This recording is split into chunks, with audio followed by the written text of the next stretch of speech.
Our story began in the language of touch. Liam's kisses weren't just kisses. They were declarations, each one a promise of a future I desperately wanted to believe in. I remember one rainy Tuesday. We were huddled under the narrow awning of a closed bookstore, the city rushing past us in a blur of headlights and umbrellas. He'd turned to me, his eyes the color of a stormy sea, and cupped my face in his hands. His palms were warm against my chilled skin. "You know you're my forever, right, Elara?" he'd murmured, his breath a warm cloud in the cold air. Then he kissed me, a deep, soul-stealing kiss that tasted of coffee and rain and absolute certainty. It wasn't a kiss of fleeting passion. It was a kiss that built foundations, that laid the cornerstone for a life together. His touch was my sanctuary. The way his fingers would trace the line of my jaw as I slept, the firm press of his hand in the small of my back as we navigated a crowded room, the casual way he'd loop his arm around my waist while we cooked dinner. These were the small intimacies that wove the fabric of our life, each thread a testament to a love I thought was indestructible. We were a universe unto ourselves, a two-person constellation where every point of contact was a star burning with devotion. He told me my skin felt like home, that my embrace was the only peace he'd ever known. And I, a willing cartographer of his affection, mapped my entire world around the geography of his love. Every kiss was a landmark, every touch a destination. It was a beautiful, intoxicating lie, and I was its most devoted believer. My trust in Liam was a religion. It was absolute, unquestioning, and formed the very bedrock of my existence. I saw him not just as a partner, but as the other half of my soul, the keeper of my deepest secrets and my most fragile dreams. When he spoke of our future, a house with a garden, a clumsy golden retriever, children with his eyes and my stubborn chin, I didn't just listen, I saw it all with perfect clarity. His words were gospel, and I was his most fervent disciple. I handed him my heart without reservation, believing it was the safest place in the world for it to be. Friends would sometimes tease me about my unwavering faith in him. "Don't you ever worry?" my best friend Chloe once asked over wine. "Men can be complicated." I just laughed, a light, airy sound that dismissed her concern as cynicism. "Not Liam," I'd said with the kind of certainty that only comes from true love or true foolishness. "He's different. What we have is real." I defended him fiercely, not because he needed defending, but because defending him felt like defending the very essence of my own happiness. I wore his love like armor, convinced it made me invincible. I gave him the passwords to my life. My phone, my laptop, my deepest insecurities. Not as a test, but as a testament to my belief in our unity. We were not two separate people but one entity, and in my mind there was no room for secrets between us. This blind devotion was my greatest vulnerability, a wide open door through which the greatest betrayal of my life would eventually walk, unhindered and unopposed. I saw his love as a fortress. I never imagined it was a cage. The change was not a sudden earthquake but a slow, almost imperceptible continental drift. It started with his kisses. The passionate, soul-deep connections that once defined us became brief, perfunctory pecks on the cheek or forehead. They were still there, a hollow echo of what they used to be, but the intent was gone. It was like listening to a song you loved, but with the volume turned so low you could barely make out the melody. His touch, once a constant, grounding presence, became fleeting. His hand would drop from mine a second too soon. His arm around my shoulder felt more like a habit than an embrace. He was physically present, but his spirit had already left the room. Then came the secrets, small at first, but growing like weeds in the garden of our relationship. His phone, which had once been communal property, was now perpetually face down, angled away from me. A slight, almost nervous twitch in his fingers would appear whenever a notification buzzed. He started working late more often, the excuses vague and coated in a layer of feigned exhaustion. "Just swamped, babe," he'd sigh, running a hand through his hair while avoiding my gaze. There were whispered phone calls he'd take in the other room, the door clicking shut with a finality that felt like a slap. One evening, I hugged him from behind as he stood at the kitchen counter, and he flinched. It was a small, sharp, involuntary movement, but it was enough. A cold seed of dread planted itself in my stomach. For the first time, the man who was my home felt like a stranger, and I felt the unnerving chill of a draft blowing through the fortress I thought we had built. The seed of dread grew into a suffocating vine. I started paying attention not as a lover but as a detective. I became a student of his lies, cataloging the inconsistencies in his stories, the subtle shifts in his tone. The final piece of the puzzle, the one that would shatter my world into a million irreparable pieces, came not from a dramatic confrontation but from a mundane piece of technology. The shared cloud account for our tablet. We'd set it up years ago to sync photos and calendars, a digital monument to our intertwined lives. It had long since been forgotten, a relic of a more trusting time. One Saturday morning, he was in the shower, the sound of water drumming against the tiles a steady rhythm for my rising panic. He'd left the tablet on the coffee table. On a whim, driven by a gnawing intuition I could no longer ignore, I picked it up. His photo gallery was open, and a new album had synced automatically from his phone. It wasn't named anything suspicious, just Weekend. My finger trembled as I tapped on it. The first photo was of a sunset, beautiful and generic. The second was of a wine glass, held by a delicate hand with coral pink nail polish. It was not my hand. The third photo made my breath catch in my throat. It was Liam, asleep in a bed that wasn't ours. The sheets were a deep burgundy, and the light from the window was unfamiliar. And there, nestled in the crook of his arm, her face partially obscured by a curtain of blonde hair, was the owner of the painted nails. The next photo was a selfie of them together, grinning, their cheeks pressed close. Every kiss, every touch he had ever given me flashed before my eyes, each memory now a grotesque parody. The proof was undeniable, cold, and absolute. The man I loved was living another life, and I was just a ghost haunting the one we were supposed to share. The world didn't just tilt. It inverted. The floor fell away, the ceiling caved in, and I was left free-falling through a vacuum of shock and agony. I sat on the edge of our bed, the tablet in my lap displaying the smiling faces of my beloved and his lover, and felt everything inside me turn to glass and then shatter. The sound of the shower was a roar in my ears, each drop of water a tiny hammer striking the fragile remnants of my sanity. The life I had so meticulously built, the future I had so vividly imagined, was a mirage. It had never been real. Every memory became a source of torment. The rainy day kiss under the bookstore awning. I wondered if he had come from her, the scent of another woman's perfume lingering on his coat.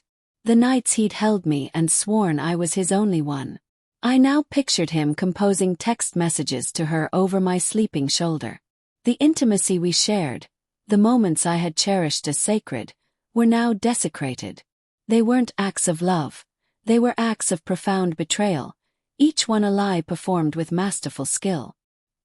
He hadn't just cheated on me. He had made me an unwitting accomplice in my own deception. The pain was a physical entity. It was a pressure in my chest that made it impossible to breathe, a nausea that churned in my stomach, a cold that seeped into my bones and extinguished every last spark of warmth. I was a fool. A blind, trusting, devoted fool who had mistaken a predator for a partner. The love I felt for him didn't just die. It curdled into something toxic and unrecognizable. The collapse was total, absolute, and in its rubble, something new and terrible began to take root. For 3 days, sorrow was my only companion. I moved through our apartment like a ghost, the silence broken only by my choked sobs. I replayed every moment, every lie, torturing myself with the knowledge of my own naivety. I felt broken, pathetic, a victim of a love that was never real. But on the 4th day, something shifted. I was staring at my reflection in the bathroom mirror, my face pale and tear-streaked, my eyes hollowed out by grief. I saw the woman Liam had made me, a weak, weeping mess. And in that moment, the sorrow began to burn. The edges of my grief glowed red, then white-hot, until the sadness was incinerated, leaving behind the hard, unyielding embers of pure rage. The tears stopped. My spine straightened. A cold, clarifying fury washed over me, cleansing me of the helplessness that had paralyzed me. He thought he could break me. He thought he could discard me like a piece of trash and walk away unscathed. Whoa. A storm was gathering inside me, a tempest of scorn and indignation. I would not drown in this. I would become the hurricane. The pain he had so carelessly inflicted would not be my undoing. It would be my weapon. The heartbreak was not an end, but a transformation. It was the catalyst that awakened a part of me I never knew existed, a woman who would not mourn a fake love, but would instead orchestrate the systematic destruction of the man who had dared to fake it. I looked at my reflection again, and this time I didn't see a victim. I saw a predator. The hunt was about to begin, and he, in his arrogant blindness, would never even see me coming. The heartbreak was over. The revenge had just begun. The rage settled into a cold, hard resolve in the pit of my stomach. To execute the revenge I envisioned, I couldn't be the weeping ghost I had become. I needed to be the woman he thought he knew, the woman he took for granted. I needed to wear the mask of innocence, to play the part of the devoted, unsuspecting partner. That evening when he came home from work, I greeted him not with accusations but with a smile. It was the most difficult performance of my life. My facial muscles felt stiff, my voice sounded foreign in my own ears, but I summoned every ounce of my newfound strength and played my part. "Tough day?" I asked, taking his briefcase and kissing his cheek. The touch of my lips on his skin felt like pressing them against a venomous snake, but my smile didn't waver. He mumbled something about deadlines and difficult clients, the lie flowing from him as easily as breath. I nodded sympathetically, my mind a cold, calculating machine dissecting his every word, his every gesture. I made his favorite dinner, poured his favorite wine, and listened to him talk about his day, all while the photographic evidence of his betrayal burned in my mind. The intimacy was a new kind of torture. When he pulled me close that night, his arm draping over me in a familiar possessive gesture, I had to fight the urge to recoil. Instead, I snuggled closer, feigning the comfort and trust one no longer possessed. Every kiss was a lie, but now the lie was mine. Every touch was a betrayal, but now I was the one in control. He was sleeping next to his judge, jury, and executioner, and he was utterly, blissfully unaware. This mask was my camouflage, allowing me to move through the ruins of our relationship undetected as I began to lay the groundwork for his demolition. With my mask firmly in place, I became a silent anthropologist studying a fascinatingly deceitful creature. My home transformed into an observation deck, and Liam was the subject of my intense, unwavering scrutiny. I was no longer a participant in our relationship. I was a strategist gathering intelligence from behind enemy lines. I watched the way his thumbs danced across his phone screen under the dinner table, the subtle smile that touched his lips when he thought I wasn't looking. I noted the times he would step onto the balcony for a breath of fresh air, his voice a low, intimate murmur carrying on the night wind. I learned to distinguish the cadence of a business call from the softer, more secretive tone he used with her. His lies became predictable, almost pathetic in their lack of creativity. A boys' night was a weekend trip. A conference call was a dinner date. A headache was his excuse to turn away from me in bed so he could text her without interruption. I didn't challenge him. I didn't question. I simply observed, absorbed, and filed every piece of data away. I was a living, breathing surveillance system, my memory a hard drive filling with evidence. He grew comfortable in my feigned ignorance, his deceptions becoming bolder, sloppier. He thought my silence was acceptance, my smile was forgiveness. He had no idea that my quiet compliance was the calm before the storm. I was watching him build the very cage that would eventually trap him, handing him the materials for his own prison brick by brick. My patience was a weapon, and with every lie he told, he was sharpening its blade for me. He was so busy looking over his shoulder for external threats that he never thought to check the woman sleeping beside him. My observation phase transitioned into active armament. My grief had been a liability, but my rage was a powerful, motivating resource. I needed more than just the knowledge of his betrayal. I needed concrete, irrefutable weapons that would leave him with no defense, no escape. My first move was digital. While he slept, I used his fingerprint to unlock his phone. My hands were steady, my heart a cold, rhythmic drum. I didn't look for emotional confirmation. I was hunting for tactical assets. Screenshotted entire text conversations, filled with sickening pet names and explicit details of their trysts. I forwarded incriminating emails to a new, anonymous account I had created.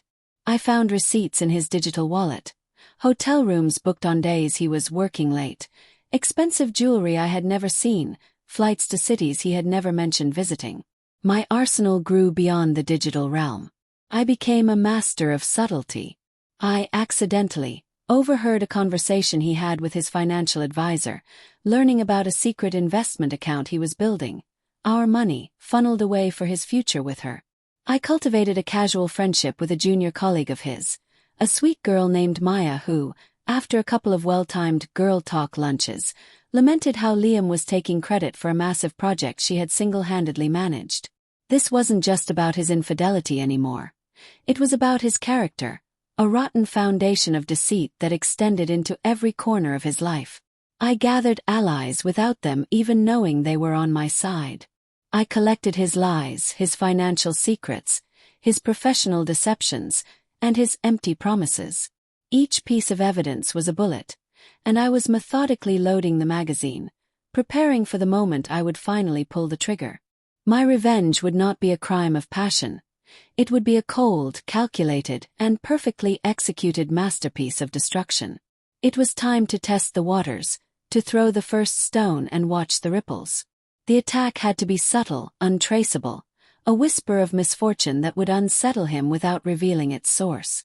I decided to target his arrogance, the unshakable confidence that allowed him to believe he was untouchable.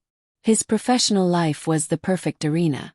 Using the information I'd gathered from his colleague Maya, I knew he was about to present her project to the board, positioning himself for a major promotion. He had spent weeks practicing his pitch, his smug self-assurance filling our apartment. 2 days before the presentation, I used a public library computer and a burner email address. I drafted a carefully worded, anonymous message to the company's head of compliance. The email didn't make wild accusations. Instead, it innocently flagged a potential discrepancy in the project's data, pointing to specific files and suggesting a routine review might be in order to ensure accuracy before the board meeting. I attached a single damning document that Maya had shown me, an early draft that proved her sole authorship, which I had copied from his laptop weeks ago. The blow landed perfectly. The day of his big presentation, he received a curt summons from HR. The board meeting was postponed pending an internal review of intellectual property. He came home that night a thundercloud of fury and confusion. "Someone sabotaged me," he seethed, pacing the living room. "They're trying to screw me over." I listened, my face a perfect mask of sympathy, offering him a glass of scotch and murmuring words of support. He was looking for enemies everywhere, in every rival colleague and disgruntled subordinate. The thought that the quiet, loving woman comforting him was the architect of his paranoia never once crossed his mind. The first crack in his perfect world had appeared, and I had made the chisel. Liam was just one half of the equation. His betrayal was enabled by another woman, a willing participant in the destruction of my life. She would not escape unscathed. It was time to bring the mistress out of the shadows and into the harsh light of my scrutiny. From his texts, I knew her name was Amelia. A quick, discreet search on social media revealed a carefully curated life. A successful graphic designer, a yoga enthusiast, engaged to a wealthy architect, and a lover of rescue dogs. Her online persona was one of ethical living and positive vibes, a nauseating contradiction to the reality of her actions. She was a hypocrite, and her hypocrisy was her greatest vulnerability. I created a fake social media profile, a bland, forgettable woman named Jen, and began to infiltrate her world. I followed the same yoga studios, the same vegan cafes, the same local artists she championed. I learned her routines, her favorite coffee order, the name of her fiancé, Mark, and the date of their upcoming wedding. She was building a life on a foundation of lies, just as Liam was. She posted smiling photos with Mark, captioning them with hashtags like #soulmate and #foreverlove, all while she was sleeping with my partner. The irony was so thick I could taste it. I didn't need to invent a monster. I just needed to reveal the one that was already there. I gathered screenshots of her lovey-dovey posts, saved photos of her and Mark looking blissful and unaware. I learned everything about the life she was so desperate to project, all the while knowing I held the power to burn it to the ground. Amelia wasn't just a faceless other woman anymore. She was a target, and I was taking meticulous aim. Her perfect, manicured world was about to collide with a reality she never saw coming. With my intelligence network fully established, I transitioned from observer to puppet master. My goal was to make Liam's world chaotic, to tangle the threads of his lies so tightly that he would eventually strangle himself with them. It started with small manipulations, designed to breed paranoia and mistrust between him and Amelia. I knew from their texts that they had a favorite clandestine meeting spot, a quiet, upscale bar named the Cypress. They were due to meet on a Thursday. That afternoon, using a pay-as-you-go phone, I called the restaurant where her fiancé, Mark, had dinner reservations for his birthday, a detail I'd gleaned from her public posts. Posing as a restaurant employee, I confirmed their reservation for the Cypress instead, claiming there had been a mix-up. That evening, I sent an anonymous text to Liam from the same burner phone. "She's playing you. Go to the Cypress tonight. See for yourself." He, already on edge from his work troubles, took the bait. He arrived at the bar expecting to catch Amelia with another man, only to find her sitting at a table with her doting fiancé, who was celebrating his birthday. The ensuing scene, which I watched from a parked car across the street, was a masterpiece of controlled chaos. Liam saw Amelia kissing Mark, his face contorting with a flash of jealous rage. Mark saw a strange man glaring at his fiancée, his brow furrowed in confusion. Amelia saw Liam, her eyes wide with panic as she tried to placate both men at once. Their carefully constructed affair began to fracture under the weight of a suspicion I had manufactured. I didn't need to expose their lies directly. I just had to create the perfect stage for their lies to collide. I was no longer just watching the show, I was directing it. The carefully orchestrated chaos began to take its toll. The illusion of Liam's control over his double life was shattering, piece by painful piece. His confidence, once an arrogant shield, was now riddled with cracks of self-doubt and paranoia. He became jumpy, irritable, a man haunted by 1,000 invisible threats. The disastrous encounter at the Cypress had poisoned his relationship with Amelia. I could see it in their text exchanges, which had devolved from saccharine declarations of love to suspicious, accusatory squabbles. "Who was that guy you were texting?" he'd demand. "Why didn't you answer my call?" she'd fire back. They were turning on each other, their secret world imploding from the inside out. At home, he was a ghost of the man he used to be. The swagger was gone, replaced by a weary anxiety. He'd pace the apartment, running his hands through his hair, muttering about his sabotaged career and the bad luck that seemed to follow him everywhere. He complained that his secret investment account had been flagged for an audit, a little parting gift I'd arranged via another anonymous tip. He felt the walls closing in, the consequences of his actions manifesting as a series of inexplicable misfortunes. He was losing. He didn't know who his opponent was or even that he was in a game, but he was undeniably losing. The satisfaction I felt was cold and immense. I was making him feel the same powerlessness I had felt, the same dizzying sense that the ground was crumbling beneath his feet. He had built his life on a foundation of shattered trust and broken promises. I was simply forcing him to live in the ruins. His illusions were shattered, and soon so was he. It was time for the main event.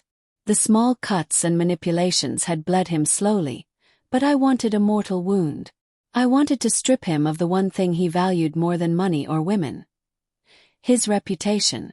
The opportunity presented itself in the form of his parents' 40th wedding anniversary party, a grand affair held at an elegant country club, attended by all their influential friends, family, and his senior colleagues. He saw it as a chance to network and repair his tarnished image. I saw it as his public execution. I spent weeks preparing. I compiled the most damning evidence into a seamless, heart-wrenching video montage. It began with photos of us, happy and in love, set to the song we called ours. Then, the music warped and distorted as his texts to Amelia faded onto the screen. Her name replaced with "My True Love."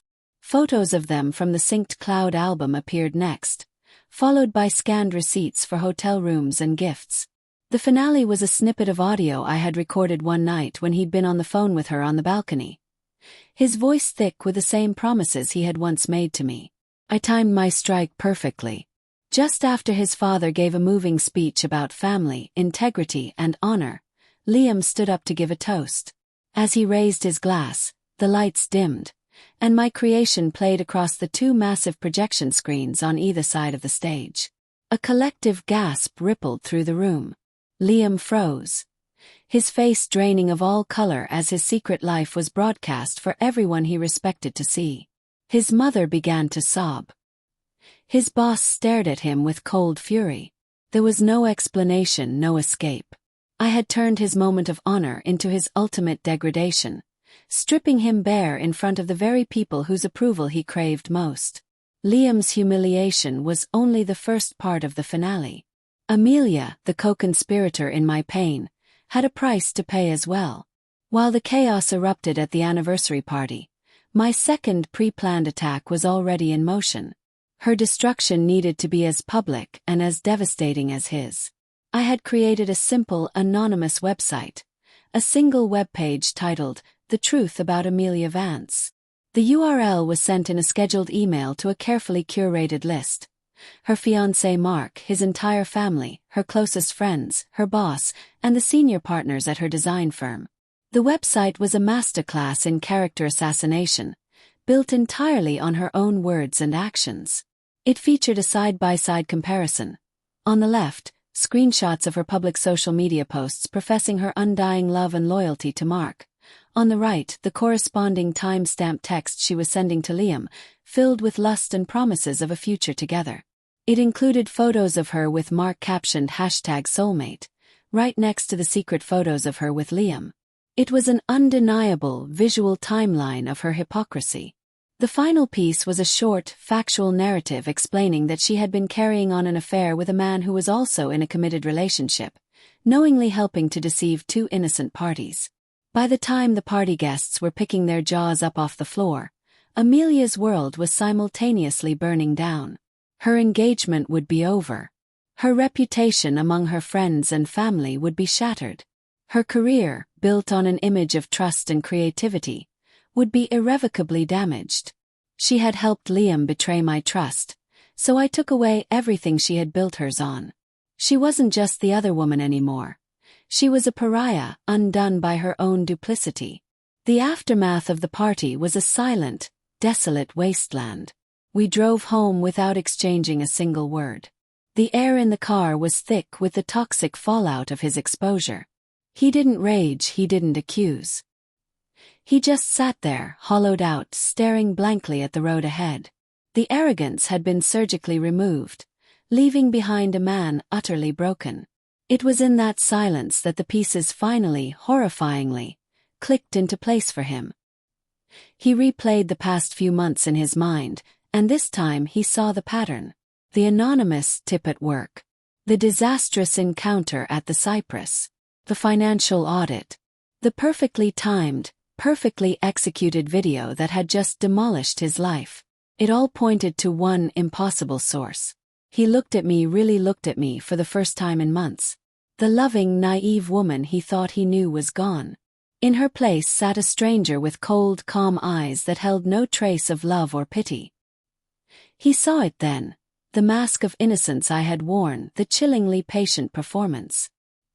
He realized my sympathy had been a lie, my comfort a tactic.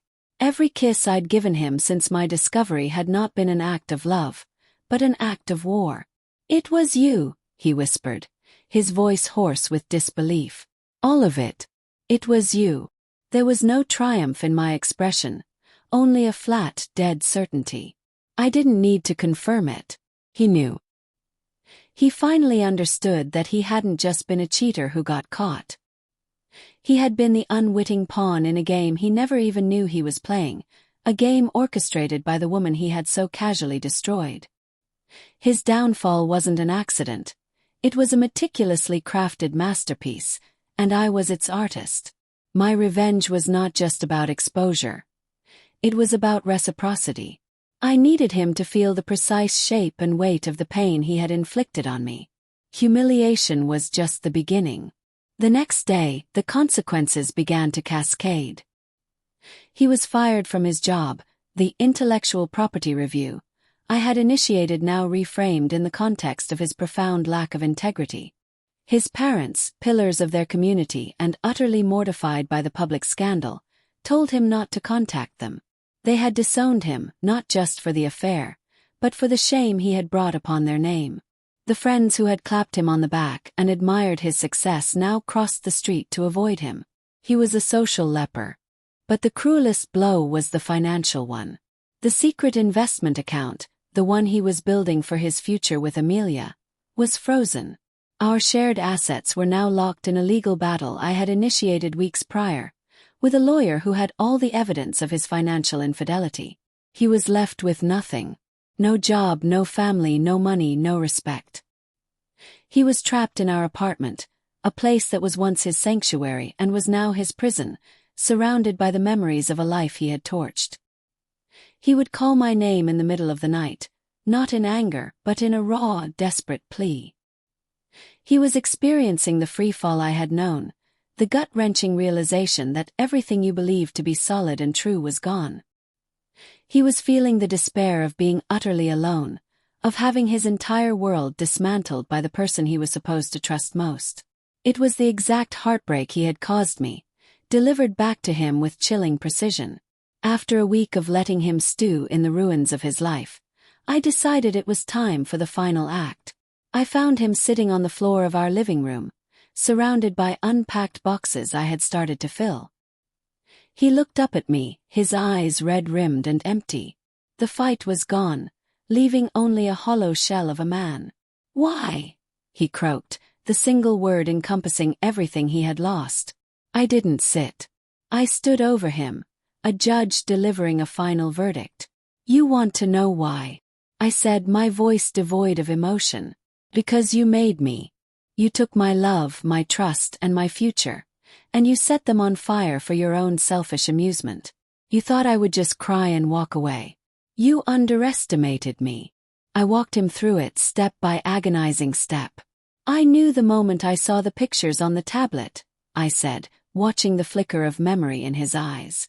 "Every smile, every kiss, every 'I love you' since that day has been a lie. My lie. I wanted you to feel comfortable in your deceit, to become careless." I told him about the anonymous tip at his work, about manipulating Amelia's fiancé, about the weeks I spent crafting the video for the party. I explained how every move was a direct response to one of his betrayals. "You humiliated me in private for months," I stated calmly. "So I humiliated you in public for one night. You tried to steal my financial security for her, so I took yours completely. You broke my heart, so I broke your life." He stared at me, a dawning horror on his face as he grasped the sheer scale of my deception, a perfect, terrifying mirror of his own. There was nothing left to say. He knew how he had lost, and more importantly, he knew why. The confession hung in the air between us, thick and final. He didn't try to argue, to apologize, or to defend himself. There was nothing left to defend. He was a king deposed, sitting amidst the rubble of his fallen kingdom, and I was the conquering queen with no interest in ruling. My purpose was complete. I turned from him and picked up the last of my boxes, the one containing the few personal effects that hadn't been tainted by his memory. My keys to the apartment were already on the counter, polished and neatly placed. "Elara, wait," he whispered, a desperate, pathetic sound. I paused at the door but didn't turn around. To look at him again would be to give him a shred of importance he no longer deserved. "What do you want, Liam?" I asked, my voice flat. "What am I supposed to do?" he asked, the question that of a lost child, not a man. "You should have thought of that," I replied, "before you decided that my heart was something you could break for sport." And with that, I opened the door and walked out into the hallway. I didn't slam it. I simply pulled it shut, the quiet click of the latch the final, definitive punctuation mark on our story. There were no tears, no dramatic exit, no last, lingering look. There was only the steady rhythm of my footsteps echoing down the hall as I walked away from him, from our past, from the woman I used to be. I was leaving him broken, powerless, and utterly alone, a prisoner in the beautiful apartment that was meant to be our forever home. I had ended it entirely on my terms. Months later, I sat on the balcony of my new apartment, overlooking a city that felt fresh and full of promise. The sun was setting, painting the sky in hues of orange and violet. I didn't think about Liam often, but when I did, it wasn't with anger or love, but with a distant, clinical detachment. I heard through the grapevine that he had lost everything: the apartment, his career prospects, the respect of anyone who ever mattered. He was a cautionary tale whispered at cocktail parties. My revenge had been absolute. Some might call what I did monstrous, cruel, or unforgiving. They would be right. But what they would never understand was the alchemy of betrayal. They would never know what it felt like to have a love so pure be systematically desecrated, to have every intimate moment retroactively poisoned. Liam didn't just break my heart. He tried to erase my reality, to make me a fool in my own life story.